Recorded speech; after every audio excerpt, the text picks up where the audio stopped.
matatanggap. Buhay po akong patotoo. Huwag po kayong umasa na pag nabindisyon kayo niya po, tapos na. Kailangan po, you work for it. Magtrabaho po kayo para doon kung ano po yung iminensahe sa inyo. Gampanan niyo po. Loobin po ng Ama ang inyong kagalingan.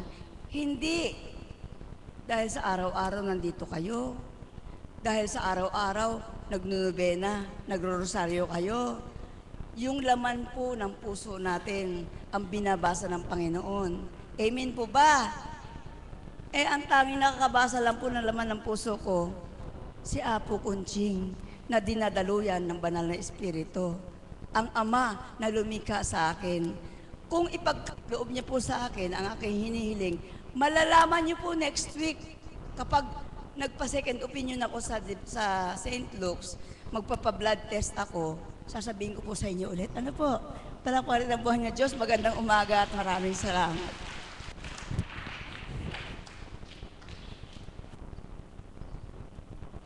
Maraming salamat, mahal na kapatid. Narinig niyo po, ang laki-laki po ng pananalig at pananampalataya niya sa Diyos. Kaya tayo po, tuwirang kung tayo mananampalataya, hindi lamang po sa salita, kundi ito ay may gawa. Ang susunod ko pong tatawagin ay mag-aawit ng isang awitin, si kapatid na Janine.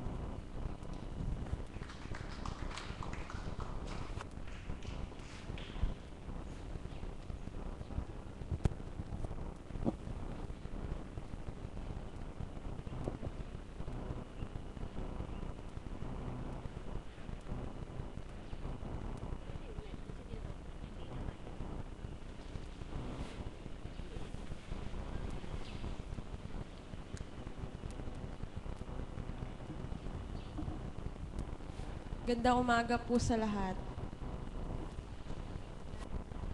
Iaalay ko pong kanta yung para po sa mga nawawalan po ng pag-asa. Dapat po hindi po natin nararamdaman yun. Kasi po, may Panginoon po tayo. Yung nangyari po sa akin, siya po ang may gawa. Siya po pag-asa natin. Maraming salamat po, Panginoon.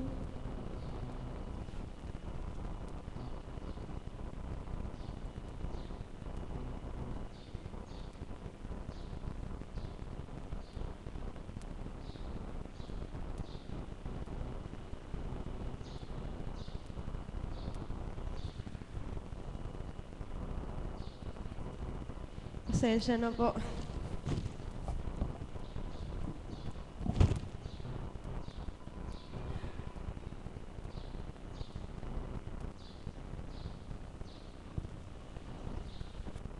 Huwag kang magamba, di ka nag-isa.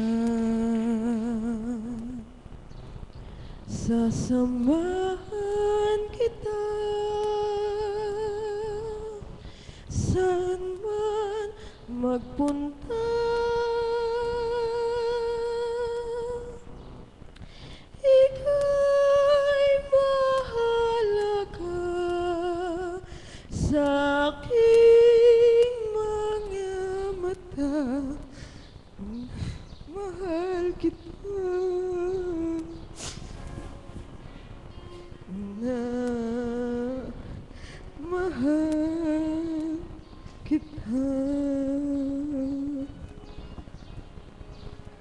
Tinawag kita sa iyong pangalan.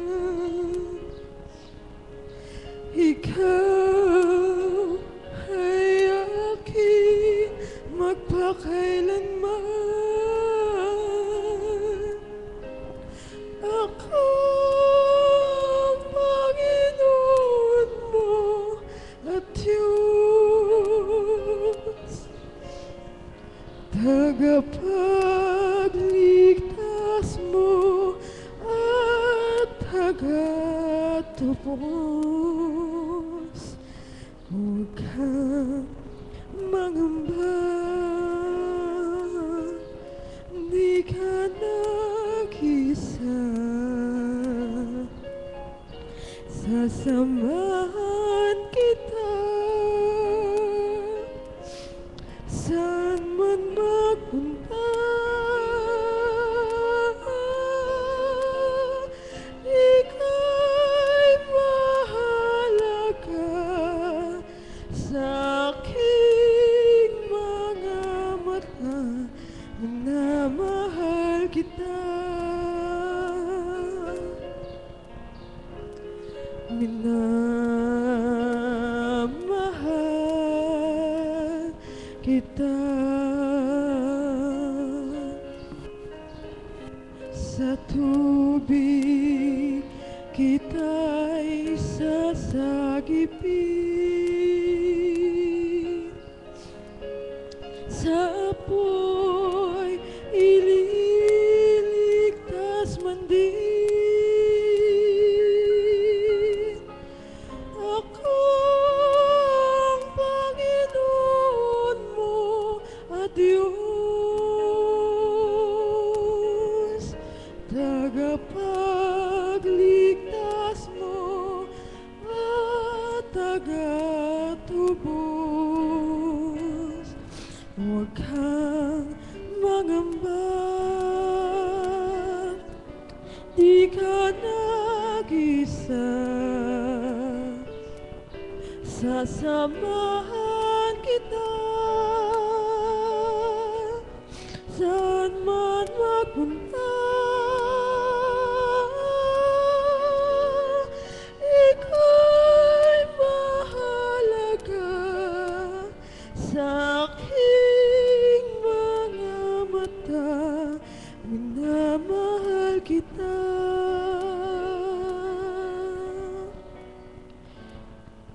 Minamahal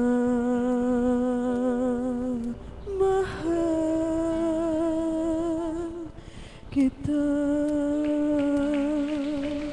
Maraming salamat po.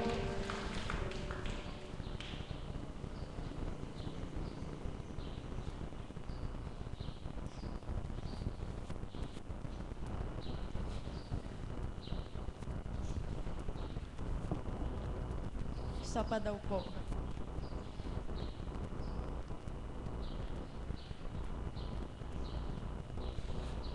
Ikaw ang lagi kong kausap. Ikaw ang laging hinahanap. Gabay ka ng bawat pangarap. Lakas ng bawat pagsisikap.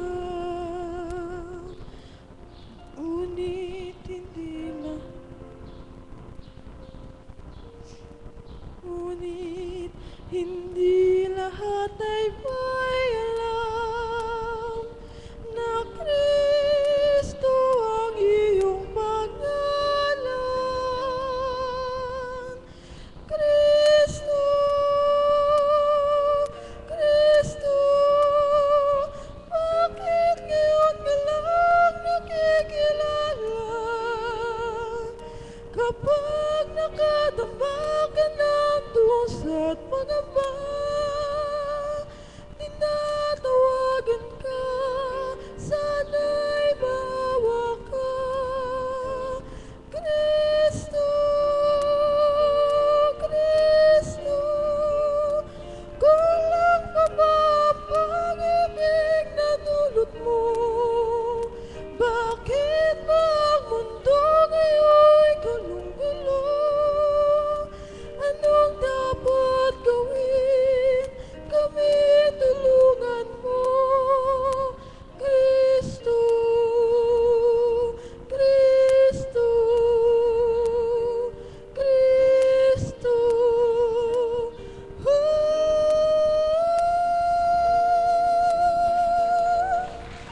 Salamat po. Maraming salamat pong tinig. Meron pa daw pong isang maghahandog ng isang awitin, si kapatid na Lorna.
ko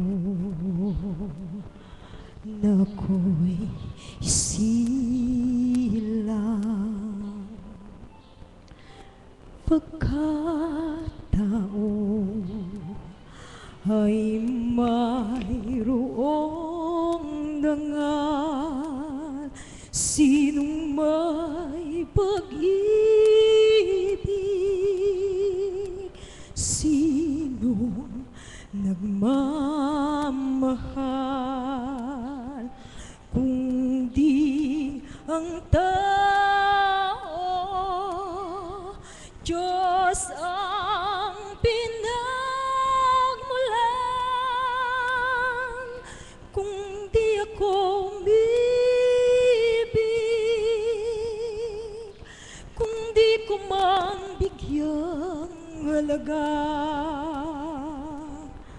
ang buhay kong handog, ang buhay kong hiram sa Diyos. Kung di ako nagmamahal, sino ako?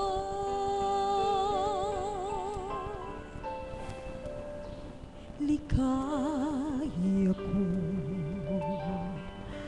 na ako'y silang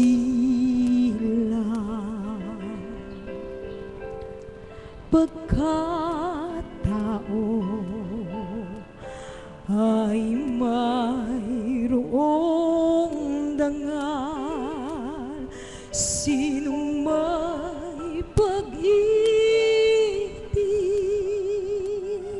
sinong nagmamahal,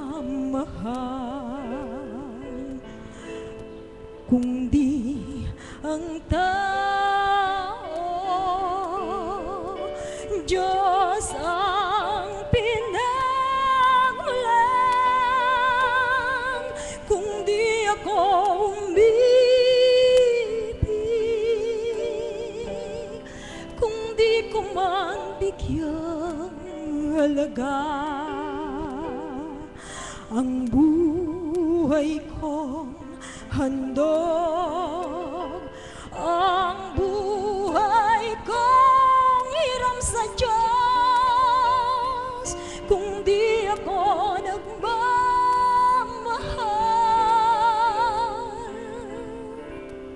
sino ako?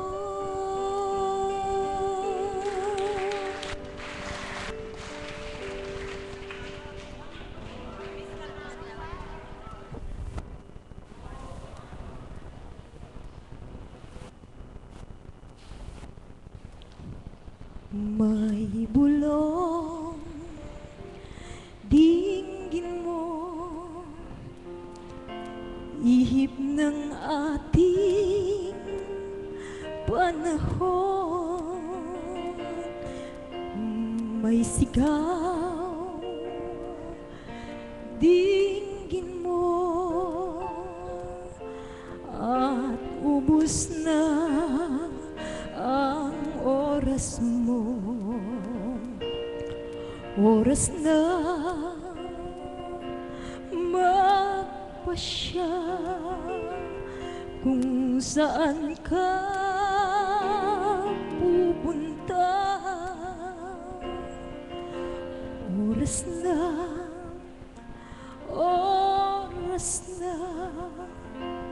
mag-iba ka ng landas. Tayo na sa liwanag, ang takot ay nasa isip lamang. Tama na ang pag-aalinlangan, takot ay nasa isip lamang. Kung daay di tiyak at ang ulo'y laging ligaw, damhin mo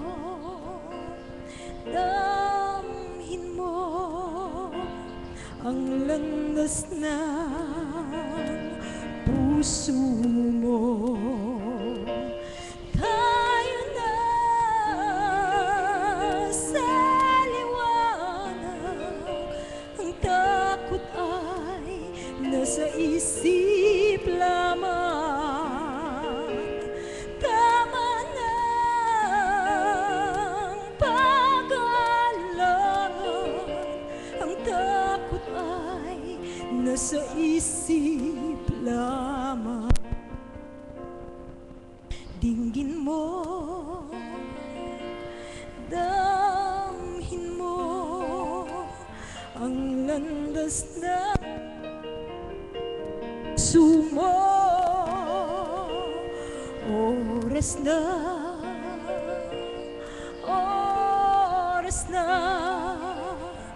magbuo ka ng pasya. Tayo na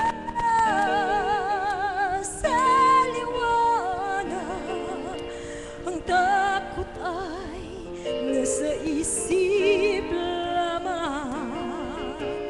Tama na ang pag-aalangan, takot ay nasa isip lamang.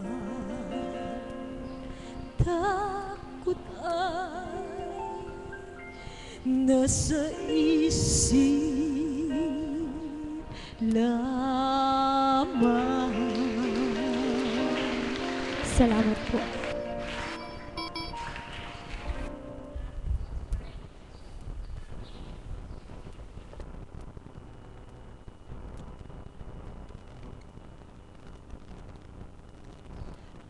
Maraming salamat po. Ngayon naman po, ang magbabahagi ay sa ibang bansa, si kapatid na Julia sa Florida.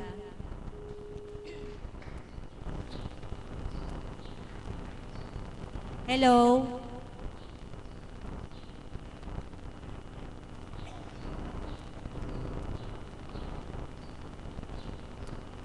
Hello po.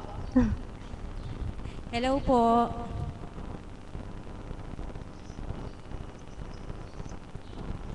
Hello, Hello kapatid po. na Good morning Julia. po. Good morning. Magandang umaga po sa inyong lahat.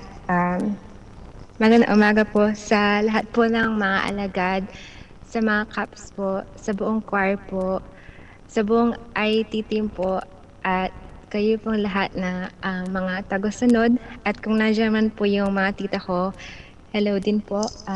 Ate Chris, thank you. Then, Ama, patnubayan niyo po ako. Kayo po ang manguna sa akin sa oras na ito upang ma-share ko po lahat po ng mga ginagawa niyo po para sa amin dito. Maraming salamat po sa lahat, Ama. Good morning po. Ako po si Julian. Nandito po ako sa US. Nais ko lang pong magbahagi. Matagal din na po akong nakapag-share. And this is a way po na thanksgiving ko po kay Lord sa lahat po ng mga ginagawa po niya sa buhay ko dito. Noong last Friday po, nag-graduate po ako ng college. And isang napakalaki pang blessing ni Lord sa akin po ito. At sa mga hindi po nakakaalam kung sino po ako, taga Dalaya po yung family ko dyan po sa Candaba. And in 2010 po, after my high school graduation, umuwi po ako para po ibisita si Apo. And para po makabisit po dyan sa Dambana. Gusto ko lang po share kung ano po ginawa ni Lord sa buhay ko mula po noon. Noon po, bago po ako nakauwi dyan, ibang-iba po talaga ako. Very materialistic po ako. I think I was 5 years old po nung dinala po kami ng mga parents ko dito sa US. And at that time po, naalala ko po, very heartbroken po ako. ayoko po talagang umuwi ng Pinas. Even though I was 5 years old, hanggang sa ngayon po, naramdaman ko pa po yung feeling ko noon nung umaalis po kami. Yun po pala, meron po palang plano si Lord sa buhay ko na kahit hindi ko pa po kilala si Apo noon, kahit maliit pa lang po ako, meron po palang dahilan kung bakit malungkot po ako noon kasi dyan po pala talaga ako dapat, yung puso ko, dyan po pa talaga gusto ni Lord. So, nung 2010 po, umuwi po ako.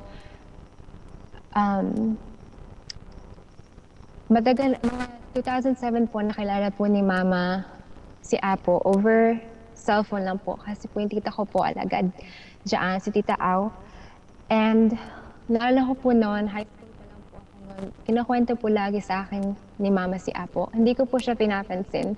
Naniniwala po ako pero hindi ko po binibigyan ng kalagahan. Pag nakikinig po ako ng mensahe, basta, oh, that's cool, gano'n lang po, hindi ko po siya pinapansin. Hanggang parang unting-unti po, tinatouch po ni Lord yung puso ko na, Julian, magbago ka na. Kasi po noon, talagang very disrespectful po ako sa parents ko. The time po na yun, naghihiwalay po yung parents ko, kaya so much anger po sa loob ko towards not only my dad but my mom. And nagre-rebelde po talaga ako noon. Yung buhay ko po revolved sa mga kaibigan ko, sa boyfriend ko po. Umaalis po ako ng bahay. Every day, every weekend, ang kasama ko po yung boyfriend ko po. Tsaka yung mga kaibigan ko po, hindi ko po, nagsisinungaling po ako lagi kay Mama kung nasaan po ako.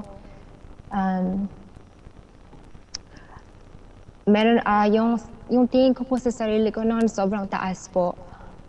Naalala ko po yung share ni Ate Arlene a few months ago. Sabi po niya noon, nung dati po, yung sa pagkatao po niya, gusto po niya, binibigay po lahat sa kanya yung recognition. Gusto po niyang napapansin siya ng tao. Ganon din po ako noon. Lahat po parang kine-claim ko po lahat yung mga accomplishments ko. Hindi ko po binibigay kay Lord yung glory po. Hanggang sa nakauwi po ako ng Pinas. And yun po, na-meet ko po si Apo. Na-meet ko po lahat po ng mga alagad dyan. And then, yun po, unting-unti po nagbabago ako. And until bumalik po ako dito, tapos bumalik ulit po ako 2011, the next year. And at that time po, ayoko na po talagang bumalik dito kasi nakita ko po kung paano po talagang magmahalan lahat po ng mga tao dyan. Para po nabuksan po yung mata ko, like, wow, meron pala talagang mga tao na marunong talagang magmahal sa isa't isa. Yung inuuna nila si Lord, tapos hindi sila yung bang plastic or hindi sila, wala po akong narinig na chismis or kung meron man pong nagawa isang tao, hindi po nila pinag-uusapan. Basta yung tinitingnan po nila yung holiness, yung kung ano po yung malinis, iyon po yung pinag-uusapan nila, iyon po yung pinag-iisipan nila. So parang naging shock po ako. Kasi ever since I was little, parang nagpe-pray na po ako na, Lord, tulungan niyo po ako magbago. Ayoko pong pumunta sa impyerno, gano'n lang po yung naisip ko. Pero pinakita po sa akin ni Lord na it's not just about going to heaven or hell. Yung relationship po talaga, hindi lang po susunodin po yung 10 Commandments or yung gusto po ni Lord. Basta yung gusto po niya, yung talaga pong linisin po natin yung mga puso natin at i-follow po siya. So, yung time nga po, ayoko na pong bumalik dito. Sabi po ni Apo, meron po akong mission dito at kailangan ko po talagang bumalik dito para po mag-aral. And at that time po, talaga ayoko na pong bumalik dito. Sabi ko po sa parents ko, dyan na lang po ako mag-aaral. Pero hindi po pala yun yung plano sa akin ni Lord. So, nang bumalik po ako, 2010, nag-umpisa po ako ng college dito. And last week, nag-graduate po ako. And isang napakalaking blessing po ni Lord sa akin ito dahil marami po akong pangarap kung ipagkakaloob po ni Lord na makatulong po sa mama ko at sa pamilya ko po dyan sa Pinas at sa mga kapwa ko po na nangangailangan. And sa katotohanan po, minsan po natatakot po ako pag iniisip ko po yung future ko dahil paano nga ba mangyayari yung mga pangarap ko? Paano nga ba ganito or ganyan? Paano kung hindi ako makakapasa? Subalit, pag nakilord ka po pala, bibigyan ka po niya ng peace, ng kapayapaan dahil i-remind po niya na hindi ka po alone. He's with you always. He's your help. He's your guide. And mga 1 year ago po, I almost nag-quit po ako ng nursing school. Talagang hindi po ako nag-believe kay Lord, hindi po ako nag-believe sa sarili ko. At that time po kasi marami po akong pinagdadaanan sa family ko po and personal matters. And talagang sobrang dami po ng doubts ko. So, si Apple po noon, mga 3 months, hindi ko po siya nakakausap noon. And siguro hindi rin po ako yata nanonood ng gawain dahil iba po yung time difference and lagi po akong nag-study at naging iba po yung priorities ko, hindi ko po inuna si Lord. Kaya talagang nanghina po yung faith ko. So, one day po, nagba-Bible study po kami nung isang kaibigan ko. At nandun po kami sa kwarto ko at pinakita ko po sa kanya yung Bible ko. Hindi po siya Kristiyano, Buddhist po siya. So, nagtatanong po siya sa akin kung bakit ko daw po sinusundan si Kristo at marami po siyang tanong. Tapos, nag-flip po ako ng Bible and at that time po, I came across a Bible verse sa Matthew 16 po. Nakalagay po doon yung sabi po ni Kristo kay Peter kung ano daw po ba ang tingin sa kanya ng tao. Sino daw po ba ang tingin sa kanya ng tao? Sabi po nila ng mga alagad po, yung iba po ang tingin sa'yo, isang propeta lang po kayo. Kayo po si John the Baptist, ganun po. Tapos sabi po ni Jesus sa kanya, kay Peter, ikaw Peter, who do you think I am? Ano yung belief mo tungkol sa akin? Sabi po ni Peter, I believe you are God, you are Christ, ganun po. So, at the time po, parang wow, parang kinalabit po ako ni Lord na, Julian, nagsisimba ka, sinasabi mo, Kristiyano ka, nagdadasal ka, ganun. Pero bakit yung faith mo, yung tiwala mo sa akin ngayon? Wala. Bakit hindi mo binibelieve yung lahat ng promises ko sa iyo na sinasabi ko through Apo? So that time parang nayak po ako dahil na-realize ko po na talaga nawalay po ako sa kanya. And then the next day po, talagang magda-drop out na po ako ng nursing college. And sabi ko po kay Lord, kung kalooban niyo po na hindi po talaga nursing para sa akin, pag sinabi ko po sa mama at papa ko, magagalit po sila. Pero kung kalooban niyo po na mag-i-stay po ako sa nursing, isusupport na po nila yung decision ko.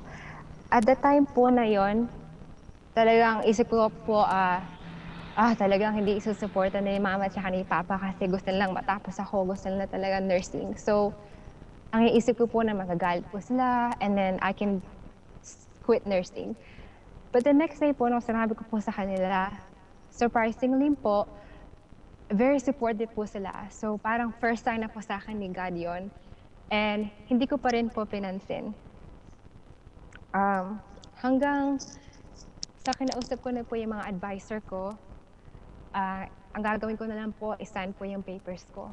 And the next day po, may big exam po ako. bigla po nag-text sa akin si Apo. And napakahaba po ng text niya. Puro English po. Na-share ko na po yun dati. And sa text po na yun, sinasabi po ni Apo in English, kung paano po magtiwala sa Diyos, kung paano po nandyan lamang si Kristo, kung paano pong magmahalan dapat ang tao. Tapos sa pinaka-last sentence po, ang sabi po niya, "Who am I, my daughter?" So yun po parang, wow, na-shock po ako dahil same exact words po yun na nakita ko po sa Biblia. And hindi ko po nakakausap si Apo mga 2 or 3 months na po. Kaya isang patunay po sa akin ni Lord na kahit malayo po ako, damang-dama po ni Apo kung ano po yung nararamdaman ko, kung ano po yung pinagdadaanan ko. Dahil sumasa kanya po talaga ang Espiritu Santo. Mahirap pong tanggapin or understand bilang tao. Pero pag binuksan po natin yung sarili natin at pumunta sa dambana with an open mind, ipakikita po talaga ni Lord na buhay po talaga siya sa dambana. Isa pa po, nais ko pong share, nagtanong po ako kay Apo, mga 1 month po ako, Apo, pwede po bang bigyan niyo po ako ng Bible verse na dapat kong basahin? And meron po siyang binigay sa akin sa libro po ni John. And doon po, sabi po ni John, tinuturuan po niya tayo kung paano magmahal sa isa't isa. At kung paano natin mapapatunayan sa tao na sinusundan po natin si Kristo. Mapapatunayan po natin sa tao na totoo po tayo kapag nagmamahalan po tayo. At nasa hospital po ako. Meron po ako isang pasyente. Transgender po siya. She was born a male, isang lalaki po. Pero mula po doon, maliit daw po siya. Gusto niyang maging babae. And at the time po, totoong pangalan po niya Michael. And gusto po niyang tawagin siya ng tao, Riley. Girl name po yung gusto niya. At noong una po, natakot po akong kausapin siya kasi at the time po, tinatrain pa po ako ng isang Filipino nurse rin po. Siya po yung nag-train sa akin. At sabi ko, natakot ako kasi parang masungit siya, gano'n. Parang nakikita ko po yung vibe niya na ayaw po niya sa tao. So hanggang iniwanan po ako ng trainer meds sa kanya. Kinakausap ko po siya.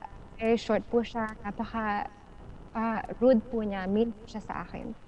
Hanggang parang may nagbulong po sa akin na, sige Julian, patuloy mo siyang kausapin. So patuloy ko po siyang kinakausap. Tinatanong ko po kung ano po yung mga favorites niya.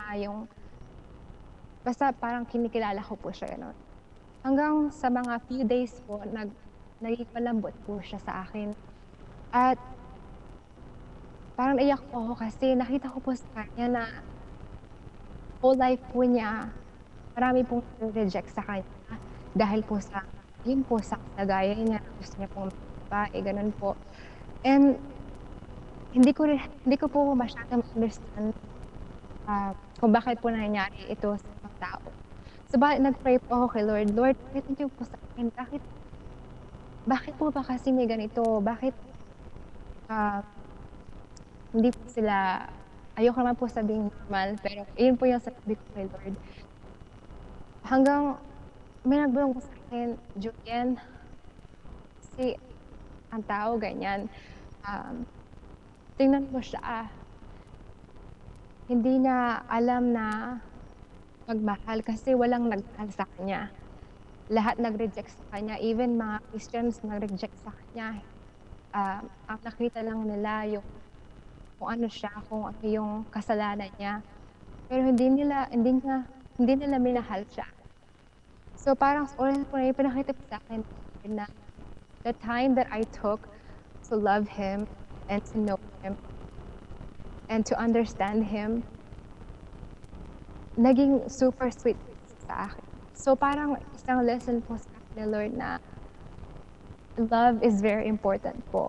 Na kailangan po talaga natin um, to take the time to understand other people. Hindi po tayo agad-agad mag-judge. And ganito po yung nakikita ko kay Apo. Even sa sariling ate ko po, hindi po siya nag-open up po sa amin ni Mama. Pero pagdating po kay Apo, lahat po nasasabi po niya kay Apo. At tinanong ko po sa kanya kung bakit sa amin hindi po niya sinasabi. Sabi po niya, dahil si Apo, hindi siya nag-judge sa akin. Basta she takes the time to listen to me. Bigyan niya ako ng advice. Pero hindi siya judgmental, huhusga. Basta agad-agad minamahal niya. At tinataas niya kay Lord na si Lord ang magbabago sa iyo. And so, talaga pong even before po na talagang mag-believe ako 100% sa Holy Spirit ako, yun na po yung nag-touch ng attention sa akin na alam ko po na totoo po na buhay po ang Diyos sa pamagitan ni Apo dahil po sa pagmamahal niya at lahat ng mga alagad, lahat po ng mga nakita ko po na tagasunod, talaga dyan ko lang po talaga naramdaman yung tunay na pagmamahal. At very blessed po na nakapunta po ako dyan. At kayo rin po, very blessed dahil kayo everyday. At kaya, Ama, maraming salamat po sa lahat. Sa pagkukulang ko po, patawarin niyo po ako at patuloy niyo po akong gabayan na maging mabuting pagmahal na Kristiyano at maging isang magandang halimbawa sa kapwa ko. At iyan lamang po, Apo, maraming salamat po. Mahal na mahal po namin kayo sa lahat ng mga alagad. Thank you po sa lahat po sa inyo. Maraming salamat po. You took the time to listen to me. Iyan lang po. Yan pa. Thank you po.